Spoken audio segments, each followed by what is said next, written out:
Welcome, friends, to another edition of Global Capitalism, Live Economic Update, a presentation brought every other month, brought by Democracy at Work, the host organization, in cooperation with the Left Forum, who together produce and present to you these lectures. Today is in honor of Labor Day, which happens the first Monday of September in the United States. And I wanted today's presentation to talk about a resurging U.S. labor movement. I want to talk about what it is, why it's happening, what it is doing in rethinking the strategy, the goals, and what the next steps are to build on the remarkable resurgence that has occupied the last 2 to 3 years. First, why do I call it a resurgence? Well, let's be clear. It's across the board in the United States.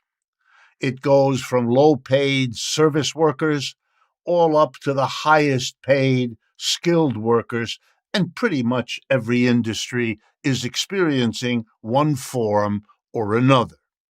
The two major pieces of evidence are the drive to unionize workers who weren't in a union, didn't have a union, or the determination to go on strike, to use that fundamental weapon of the working class in its effort to get decent wages and working conditions. I am now going to give you just a surface smattering of all of the signs of a labor resurgence.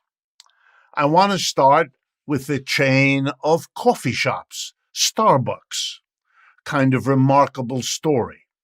A huge corporation, very profitable, located not only across the United States, but in many other countries. Proud, at least here in the United States, of having blocked, prevented, avoided unionization, thereby able to get away with imposing working conditions and wages on the people who work in their shops that are now no longer tolerated by those workers. It was in the year 2020, in British Columbia, up in Canada, that the first group of workers in a Starbucks shop made a union, fought for a union, won a union at their workplace. It wasn't until over a year later, toward the end of 2021, that for the first time in Buffalo, New York, another group of Starbucks workers fought for, got a union election, and prevailed, won that election to establish a union. Let me read to you the statistics of what has happened in the less than 2 years since that first successful unionization effort at Starbucks in Buffalo, New York. As of now, 448 Starbucks stores in 46 of the 50 states of the United States have filed to unionize, collecting signatures from their workers. 322 Starbucks stores in 42 states have won union elections. 81 of those elections were lost, a ratio of 4-to-1 winners to losers in Starbucks. I could go on, but I think the point is clear. Let me jump to something very different. Medical doctors, long resistant to any effort to unionize them, are now unionizing all over the country. Several hospitals in Queens, New York, have now organized with the Committee of Interns and Residents, a union working with SEIU, a major international union here in the United States. Boston doctors, the 3 public hospitals in the LA area, likewise, doctors all over the country unionizing. Let me take another example. Strippers at a strip club in North Hollywood pioneered. They were the first group of strippers to want and file for and get a union.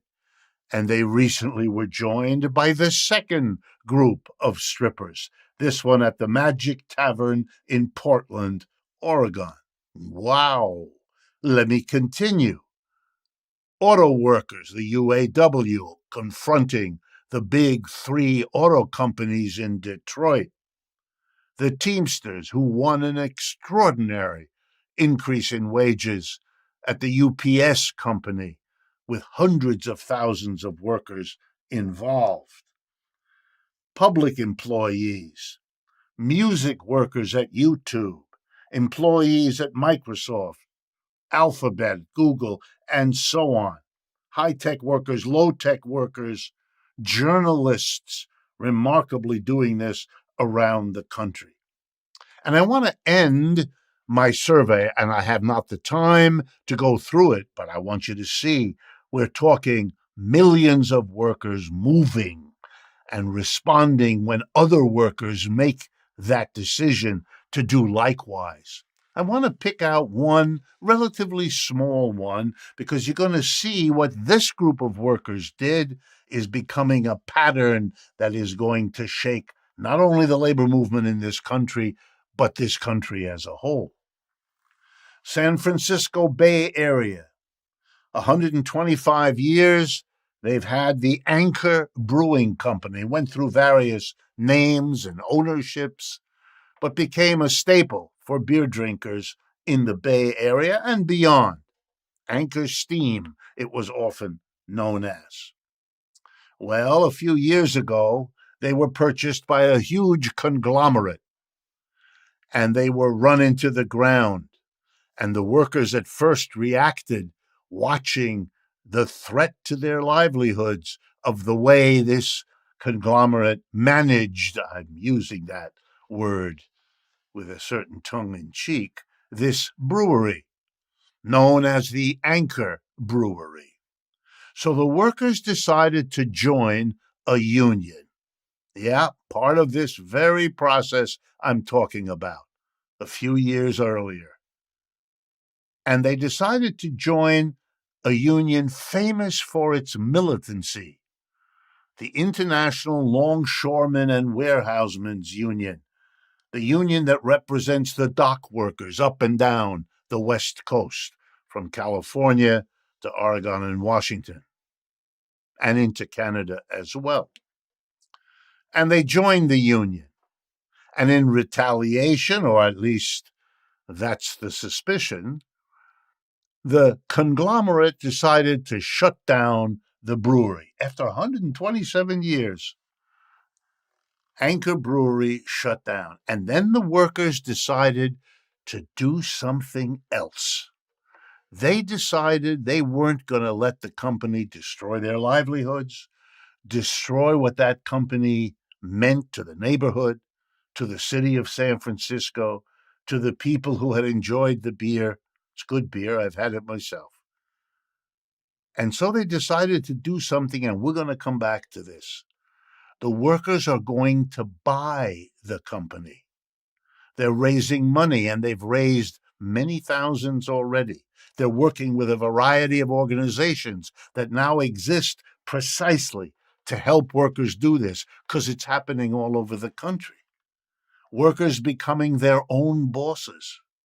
Workers becoming not only the employee, but the employer at the same time. They're overcoming the employer-employee division that characterizes, or maybe I should better say, haunts every other enterprise in most of the industries of this country.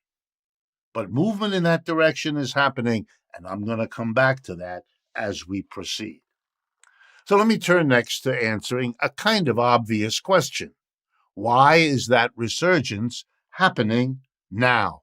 Why are workers now doing the kind of militant movement, demanding unions, going on strike, etc., etc.? Why?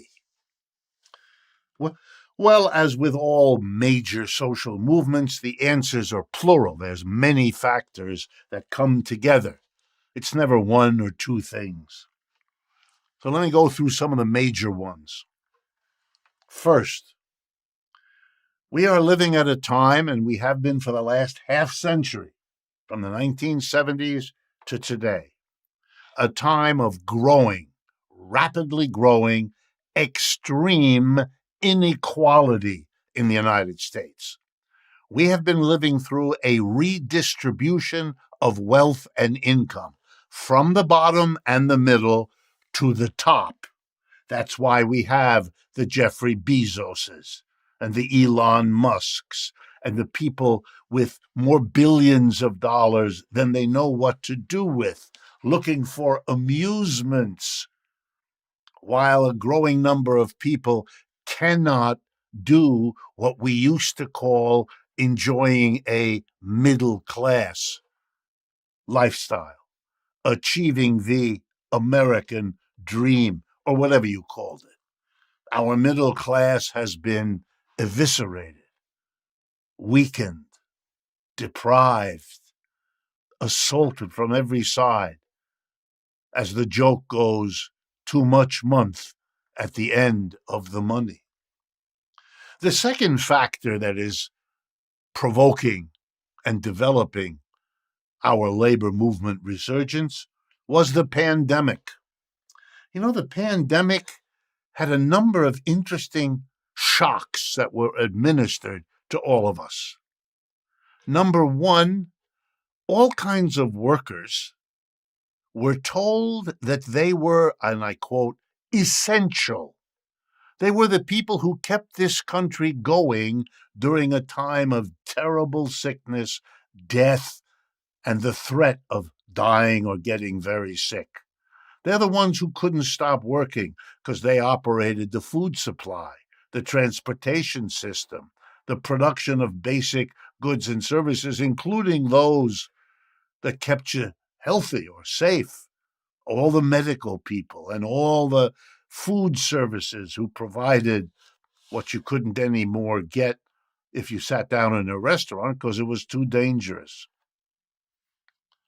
These people, many of whom are paid very poorly, were told that they were essential.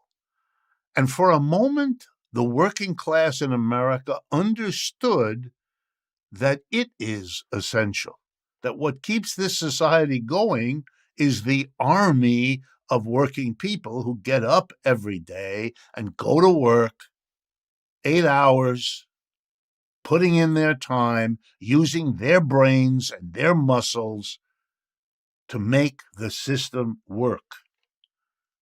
And when the pandemic was over, suddenly no more talk about them being essential. If they went back to work because their jobs were interrupted, it was work as usual. It was as if the essential was no longer to be considered that. The government stopped helping people get through a hard time. No one cared anymore. Getting through a hard time without a pandemic turned out not to be on the agenda of the United States, and workers felt aggrieved. Suddenly workers, and this is the third factor, suddenly workers understood when the supports of the pandemic, you're essential, we're going to help you out. You don't have to pay your rent. You don't have to repay your college loan. We're going to help you out because we can, because we're a rich enough society to do it. All of the help we gave you, we're taking back. We don't want to give it to you just because you need it. We only want to give it to you in a dire emergency. You know what it did? It made the working class of America think. And they began to think about the last 23 years. We're in a new century, 21st century. There are 23 years we've had. And I want to review what the working class has actually gone through in those whole 23 years. And that's what was happening in people's minds, thinking about this. So here we go. We've had 3 economic crashes in these 23 years. At the beginning, in the year 2000, we had what is called the dot-com crash. The stock market fell apart. All the high-flying, high-tech companies' shares collapsed. And we had serious trouble, not just on Wall Street, but spreading through the economy. A few years later, in 2008 and 9, we had an even bigger crash, came to be called the Great Recession. Millions of people lost their jobs. Hundreds of thousands of enterprises went belly up, bankrupt, finished. Terrible unemployment, terrible suffering, lives interrupted, educations interrupted. And then we had a third one in 2020, a collapse of our economy.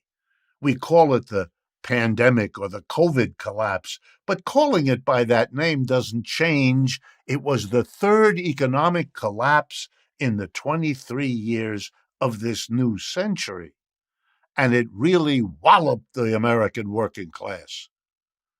To give you an example, in the period 20 to 21, 2020 and 2021, half of the American working class experienced some amount of unemployment.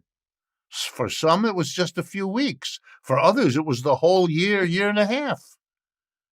Half of your workers lost their jobs, many of them not knowing whether they'd ever get them back, or if they got them back, under what conditions, at what rate of pay.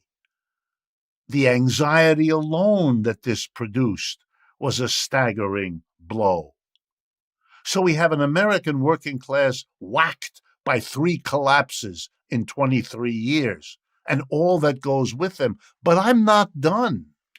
Before the pandemic was over, the working class was hit with an inflation, rising prices.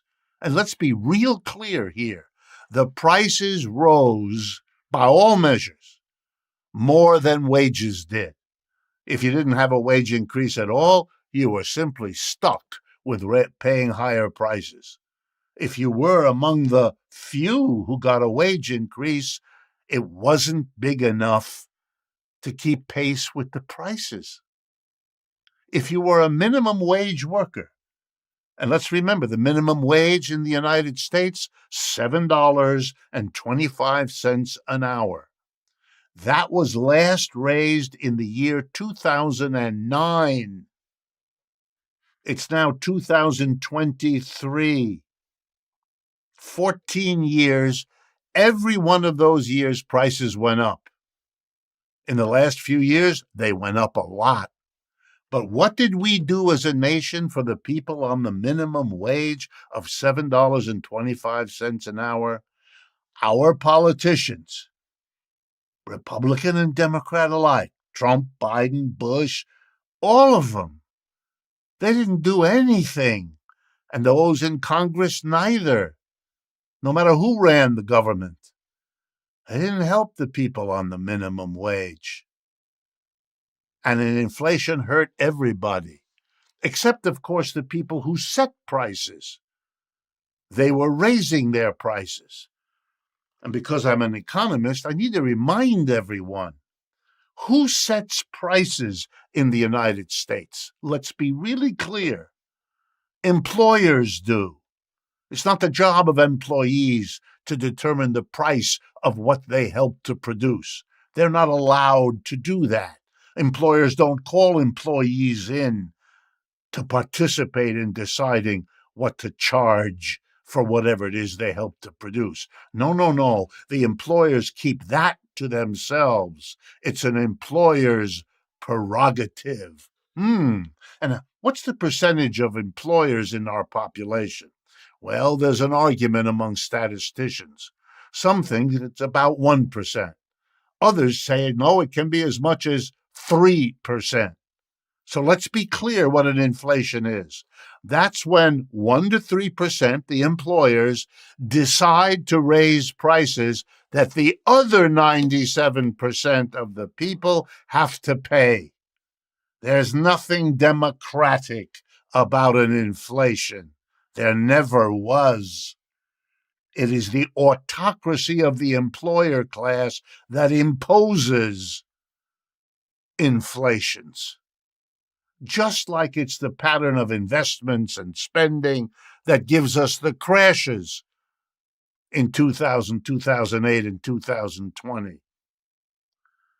And now that we've had a year and a half of inflation, what have they decided to do about the inflation? Jack up interest rates faster and further than we've ever seen before.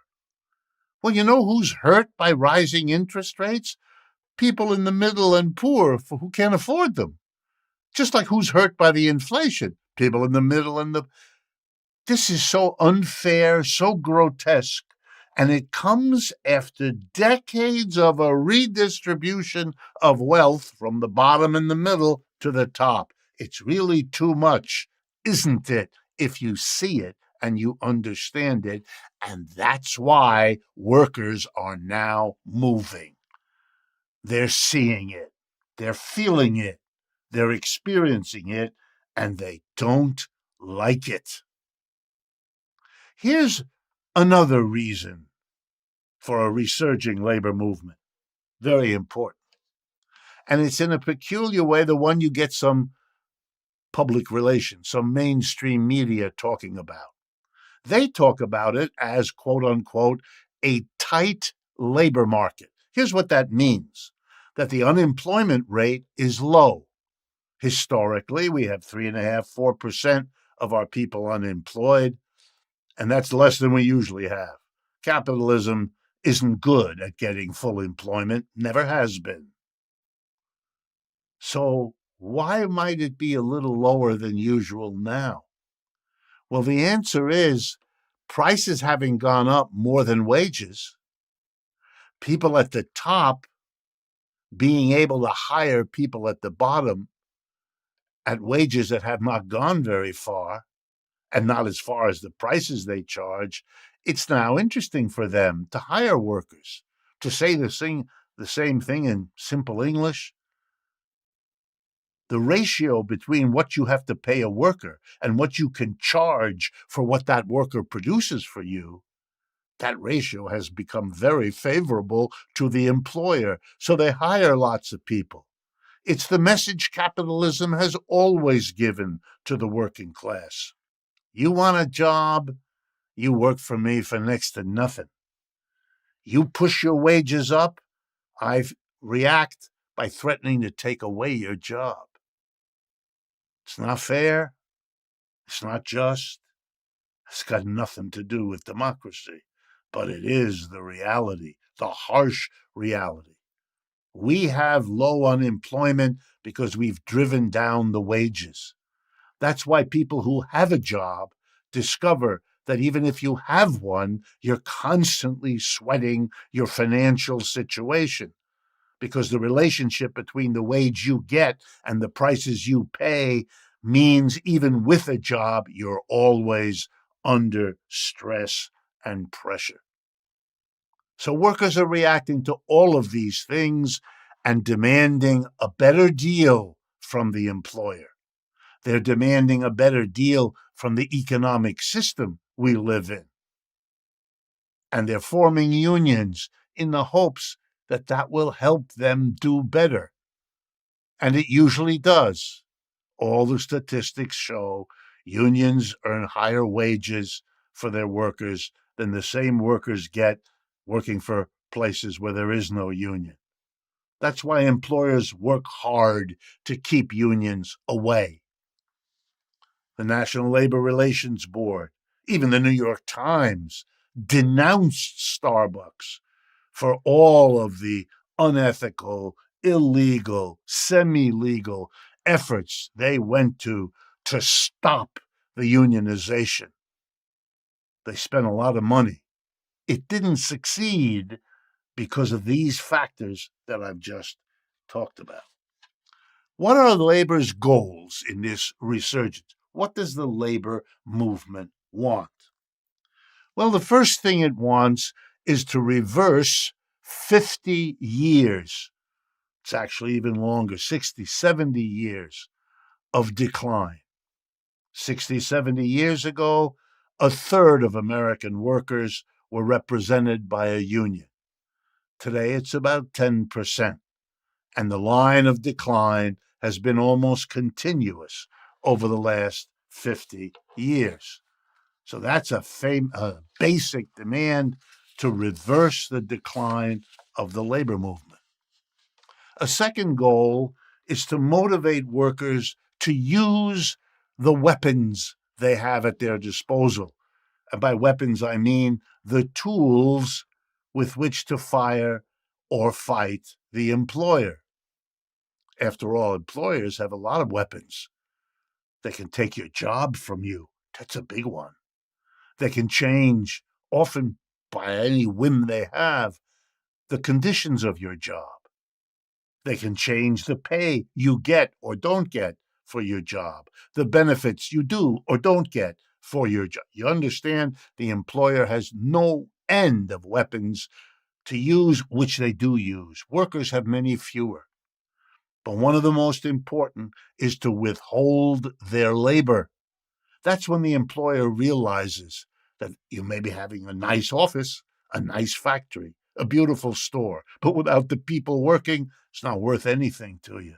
It's just a lot of bricks and wires and paint. Everything depends on the worker and the work. But the strategy that labor is going to use to reverse the 50 years of decline, to motivate people to recognize and use the weapons they have, such as the right to strike, that means something is going to have to be done which more and more workers are understanding. And this is a kind of understanding of their history. And I need to take 5 minutes with you to go over that history so you can understand what workers are coming to understand that is motivating their resurgence. After World War II, it became very difficult to be a union in the United States. That's why, pretty much since the end of World War II, unions have declined. Yeah, they've been attacked by business, but they've been attacked by business before. Employers don't like unions, and that's not new. But employers upped their anti-union efforts and involved the government to help them squash the labor movement after 1945. And we have to understand it because it's going to determine whether the resurgence grows and becomes more powerful, how it grows, and what it's going to do to all of us living in the United States. So here we go, brief history. The great achievements of the 1930s were the peak of the American labor movement. Suddenly, in a matter of 4 or 5 years, an organization formed by a union, the union in question, the United Mine Workers, the miners, formed an organization called the CIO, the Congress of Industrial Organizations. And in a few years, in the depths of the Depression of the 1930s, the CIO, led by the United Mine Workers, organized millions of Americans who had never been in a union before, whose parents had never been in a union, to join a union. And they did so because the Depression was an awful time of suffering for millions of people, and they saw joining a union as one of the few ways they had to get through this awful time. How did those millions come to join the CIO? The answer was a powerful alliance between the labor unions in the CIO, the mine workers, and so on, and the following three organizations: two socialist parties and a communist party. These were powerful parties back then, with tens or hundreds of thousands of members here in the United States. And an alliance was formed, often called the New Deal Coalition. An alliance was formed between the unions and the communist and socialist parties. And they went to the then president of the United States, a centrist Democratic politician, the equivalent then of what Clinton or Biden or Obama are these days. And they went to him and they said, this depression is really destroying the American working class. You have to do something about it. And the message that everyone in the room understood, even though they didn't say it, was, we voted for you, Mr. Democratic President, and if you don't do what we need you to do to help the American people, we're not going to vote for you again, and you're not going to be the dog catcher in Milwaukee, let alone the President of the United States. President Roosevelt wasn't stupid. He understood what was being told to him. This time it wasn't a corporation dangling a donation. It wasn't a rich person dangling a donation. It was millions of people dangling the fact that they would listen to the Socialist Communist Party and or the CIO and vote. So guess what we got in record time, 3 or 4 years? The Social Security system. Suddenly, the government decided it would help people who had given a lifetime of work to this society. When you reach the age 65, you will get a check every month for the rest of your life, no matter how long you live. That's our response to what you did. It said to every American, you're not now going to have to take care of your elderly parents the way you thought you would have to. To the older workers, it said, we're not abandoning you when your employer decides you're no longer a profitable employee, etc. Who got that? The socialists and the communists and the unions. Number 2, the first time the government passed a minimum wage. Before that, there was no minimum. Employers could get away with paying worker anything that worker would accept. Number 3, they developed the unemployment compensation system. If you lose your job through no fault of your own, the government will give you a check every week for half a year, year and a half, to get you through and enable you to find other work. And number 4, 15 million unemployed people were offered a job by the federal government. As the president said, if the employers of America will not give you a job, I, as president, will. I'll give you a job. I'll give you a decent wage or salary. You'll be able to make payments to keep your home. You'll be able to feel good about yourself. That's what was accomplished by the alliance of socialists, communists, and unionists, putting their pressure on the president. And how was this paid for? That's the best part. Roosevelt went to the corporations and the rich of America, and he said, I have to give something to the working people of America to get them through this depression. But I don't have any money, because the government's not raising much in the way of taxes, because millions of people are unemployed, earn nothing, and don't pay anything. And millions of companies are in deep trouble. They're not paying taxes either. So the only way I can do something for the mass of people, which, by the way, we better do, because if we don't, they're going to make a revolution here, because some of those socialists and communists were talking about revolution then. So Roosevelt went to corporations and the rich and said, you're the only ones who have money. you're going to have to give me a big chunk of your money so I can provide help to the mass of the American working class.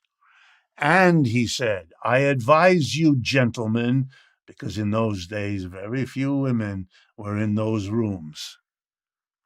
I advise you, gentlemen, to give me some of your money, because if you don't, there's going to be a revolution and you're not going to have any money left.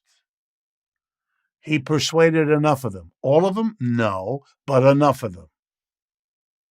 And so he raised the taxes on corporations. He raised the taxes on the rich by a lot and got the money to pay for Social Security, unemployment compensation, and the wages and salaries of the 15 million people the federal government hired and employed. Wow. When anyone tells you we can't tax corporations and the rich to take care of the mass of people, please remember your history. Of course we can do that. We've already done that as a nation. Been there, done that. The only question is, can we mobilize to get that done again? Well, when the war ended, World War II, and President Roosevelt died, happening about the same time, the business community went on a tear. They had seen what for them was the worst world in the imaginable. A government they didn't control, but that was controlled, heaven forbid, by the mass of people organized in two socialists, the Communist Party and the CIO. This could never be allowed to happen again. And so the business community mobilized the government, which in the end it still controlled, recaptured whatever parts of the government it didn't control, and went to work to undo the New Deal, to reverse what had happened. And they knew what they had to do to destroy the New Deal coalition. And how did they do it? First, they went after the communists, destroyed the Communist Party, called it not the organizer of the unionization of America, which is what the party had mostly done, and redefined them as evil agents of the evil Soviet Union. Interesting, the evil Soviet Union, which had been the ally of the United States against Hitler in Europe, against the Japanese in Asia. Uncle Sam and Uncle Joe Stalin working together. But no, we rewrote everything after World War II, and the communists were destroyed. And when they were finished with them, they destroyed the two socialist parties. And when they were finished with them, they went after the labor movement. And the last 50 years of decline of the labor movement have been the result of the continuous effort of the business community and the government to do that. And that's in the end why we could have, over the last 30 to 40 years, a redistribution of wealth and income from the bottom and the middle to the top. It was undoing the New Deal. It was reversing what had happened by destroying what? The alliance between the workers and the social community around the worker. You know who made that alliance in the 30s?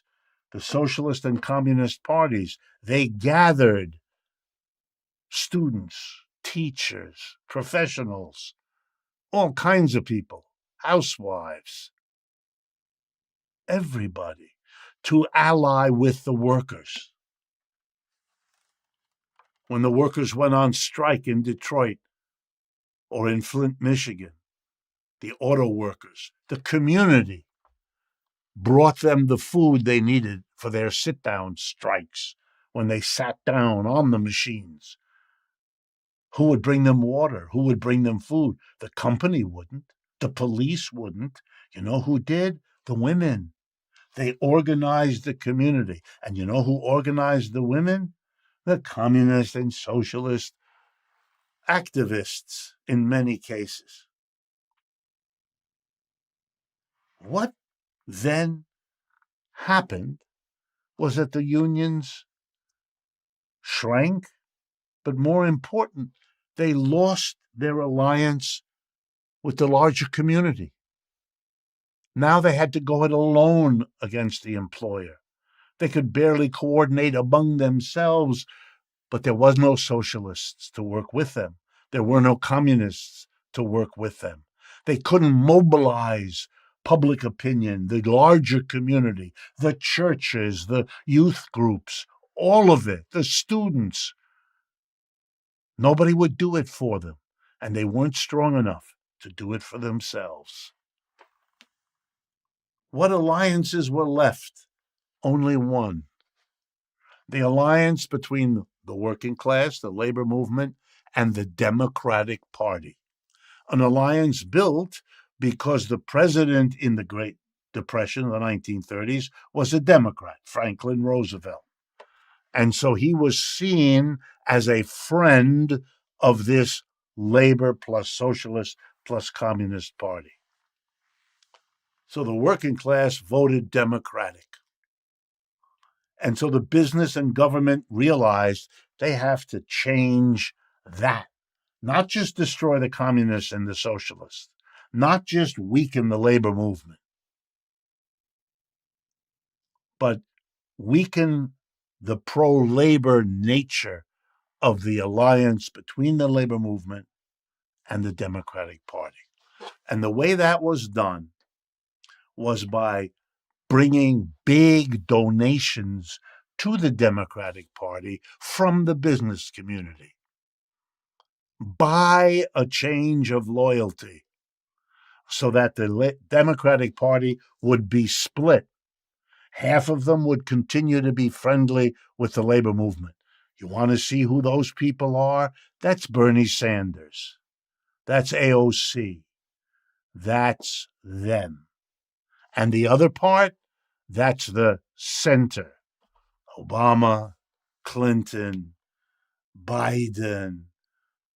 They don't want to lose the donations. And if you're getting donations from the employer, you just can't quite do it for the employee. That's why Clinton and Obama and Biden never had a government jobs program for the unemployed. Didn't do what Roosevelt did. They didn't raise the minimum wage, let alone create new supports for the working class. No, they made sure that the alliance between the labor movement and the Democratic Party became useless, didn't help the working class, which is why it became possible from Reagan through Trump for the other party to have a way of going to the working class and saying, the Democrats, yeah, they may have done something for you back in the 1930s, but not only have they been unable to build on that and bring you more, they haven't even been able to protect what you got in the 30s. That's why the minimum wage doesn't even keep pace with the cost of living.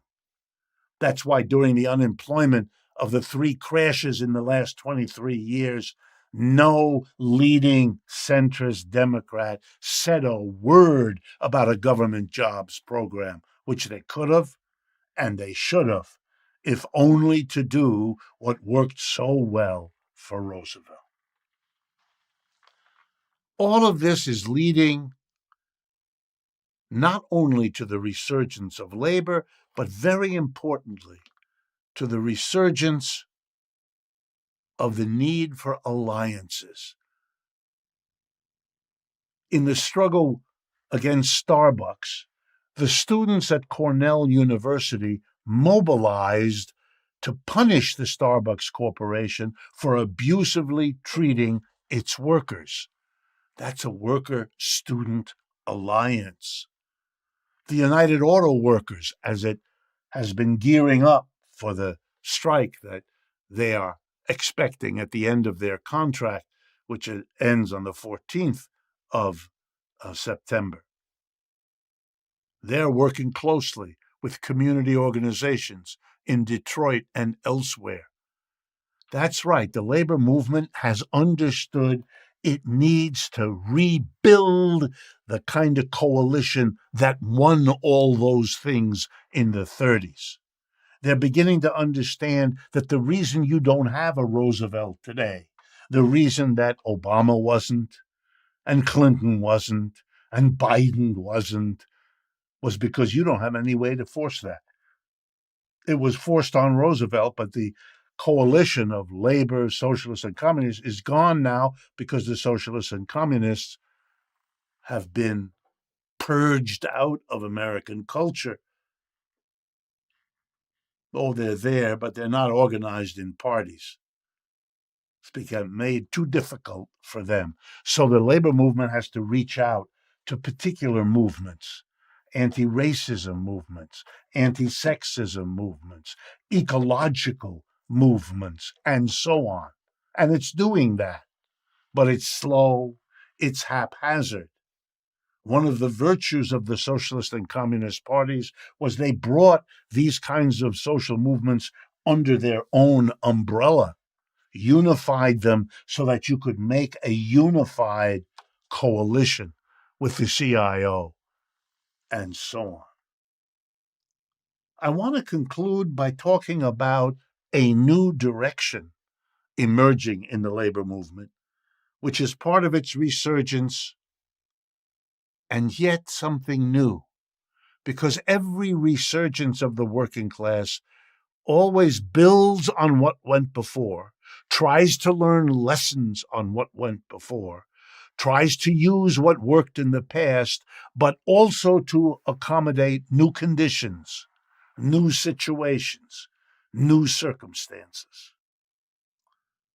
And this takes me back, as I promised I would, to the Anchor Brewing Company in San Francisco. They tried to carve out a decent life for the workers at that brewing company without a union. It didn't work. They formed and joined the Longshoremen Workers Union, which helped. But the conglomerate punished them by closing or threatening to close. So they had to come up with another plan. Close it, the union, in effect, told the employer. Go ahead. We'll reopen it without you. We'll make it a worker cooperative. It'll preserve our jobs. It'll preserve our dignity. It will preserve the benefits to the Bay Area that come from the work we do and the product we produce. We don't need the employer to do what the rest of us need. We, the workers, are the majority. Employers are a small minority. We don't need them. We never did. It's a kind of aha moment for the labor movement. The way this will work allows me to tell you an imaginary story, but not imaginary in the sense that it never happened. It is happening as I speak. It's been going on for a while. Here's how it works. You sit down with the employer and you say, we need better wages, we need better working conditions. And you bargain. That's called collective bargaining. And if you're lucky, the employer will meet you halfway, more or less, sign a contract, and you'll get better wages and working conditions. That's what's been going on in the Starbucks Corporation, despite the unwillingness of the Starbucks employers to come along. They've had no choice. If the workers strike, as they often have, Starbucks stops. But let's suppose the employer doesn't meet you halfway. Suppose the employer threatens, as happens a great deal. We're not going to give you a better wage. We're not going to improve your working conditions. And if you push us, we'll shut the place down. At that point, workers usually are terrified. The union leaders or negotiators come back to a meeting of the workers and explain, well, we can push, We can maybe strike, but here's the problem. We can call their bluff, the employer's bluff, but maybe they're not bluffing. Maybe, and many a union, I've been at those meetings, has decided to reduce their demands or give up their demands or end their strike or forego their strike for fear that the employer will use that weapon. And the more the employer is a big corporation with many things going on, which is exactly what happened to Anchor Brewing, big corporation, Sapporo Corporation, if you're interested, ready to shut down this small unit of the big corporation, the more dangerous this is. But now the workers realize they have another option.